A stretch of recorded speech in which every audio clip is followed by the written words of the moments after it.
গরুর মাংসের উপরে দিয়ে দিচ্ছি আদা রসুন আর জিরা বাটা একসাথে, এগুলো সবকিছু বাটা আছে। এখানে প্রায় 6 টেবিল চামচের মতো আদা রসুন জিরা বাটা দিয়েছি।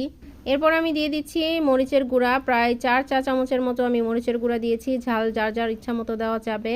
তারপর এখানে আমি দিয়ে দিচ্ছি হলুদের গুঁড়া প্রায় 2.5 চামচের মতো, চা চামচের। আর তারপর দিচ্ছি হচ্ছে ধনিয়ার গুঁড়া 2 চামচ দিলাম। এরপর হচ্ছে স্বাদ মতো লবণ দিয়ে দিচ্ছি। এখানে 3 কেজির মতো গরুর মাংস আছে, 3 কেজির মাপে আমি সমস্ত মশলাগুলো দিয়ে দিচ্ছি। আজকে এই গরুর মাংসটা কিন্তু আমি হাতে মেখে রান্না করব। হাতে মেখে গরুর মাংস রান্না করলে আমার কাছে খুবই ভালো লাগে। তবে কিন্তু আমি মাঝে মধ্যে মশলা কষিয়েও গরুর মাংস রান্না করি। লবণ দেওয়ার পরে আমি কিন্তু এখানে বড় বড় 2টা পেঁয়াজ বাটার কিউব দিয়ে দিয়েছি। এখানে কিন্তু প্রায় 3টা 4টার মতো পেঁয়াজ বাটা হবে। তারপর এখানে আমি দিয়েছি দারচিনি, এলাচ, লং এবং তেজপাতা।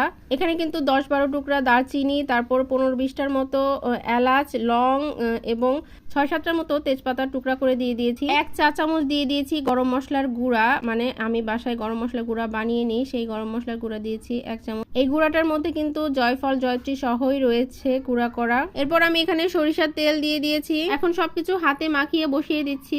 গরুর মাংসটাকে কষিয়ে নেব, এজন্য চুলাটা দিয়েছি ধরিয়ে। এখন আমি পড়ে গেছি বিপদে।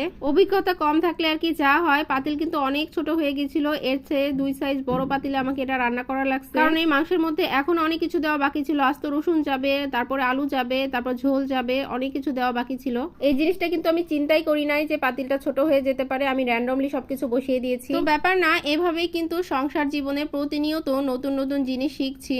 পরে কিন্তু আমি এই পাতিলটা চেঞ্জ করে অনেক বড় একটা পাতিলে রান্না করেছি শেষ পর্যন্ত।